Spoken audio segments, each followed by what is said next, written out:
When examining all the Jedi that escaped persecution by the Empire, you have to admit that Yoda's escape plan was the most brilliant one.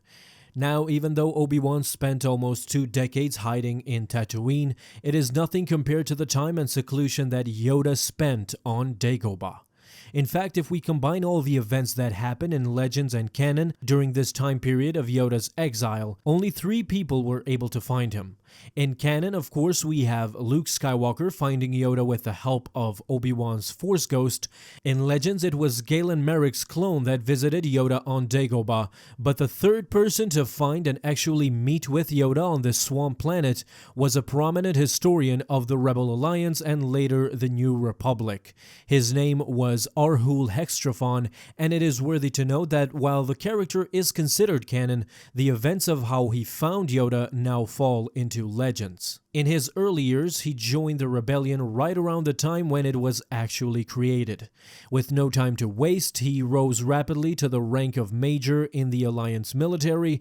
However, the Rebel Alliance recognized the importance of preserving a record of their fight against the Galactic Empire, and so this led to Hextraphon being appointed to a non-combat role, commanding the Alliance's history section as the executive secretary and master historian for the Alliance High Command. One day, while he was conducting his research for his document called The Official History of the Rebellion Volume 1, Hextraphon discovered information suggesting a possible location of Jedi Master Yoda in some classified data files at the University of Carmath. Around this time, which was right after the Battle of Yavin, he decided to actually go and visit Dagobah in hopes of finding the Jedi Master.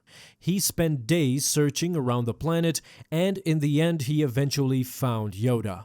Yoda, of course, upon seeing Hextraphon, kept up the appearance of being a simple-minded creature and as non-threatening as possible. This lasted for several days before Yoda finally admitted the truth. The Jedi Master even told Hextraphon that he was indeed surprised that he had found him. Yoda believed that by now all records that could lead to him had been destroyed. This led to Yoda getting more and more concerned of someone else being able to find out about his existence and location. And so he decided to use the Force and wipe Hextraphon's brain of all knowledge of his presence. However, when the historian pleaded in fear that if he lost his memories, he would not be able to finish his historic documentation of the rebellion, Yoda then stopped and realized that it was not the Jedi way to even remotely harm someone. After all this, however, Yoda was just happy that once again he was able to speak freely after being isolated for so long. He even spent several days conversing with the historian.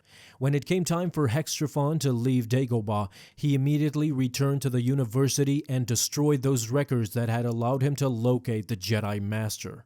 Hextraphon ultimately decided against erasing his personal notes of his time on Dagobah.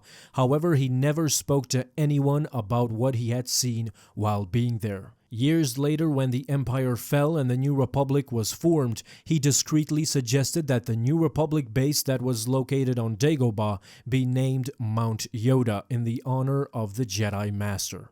Alright, Star Wars fans, that is it for today. Thank you so much for watching my videos, and if you like this one, don't forget to leave a thumbs up down below and subscribe if you haven't already, and don't miss out on any of my future videos that I will post on this channel. Have a fun day, my friends, and in closing, don't forget, may the Force be with you always.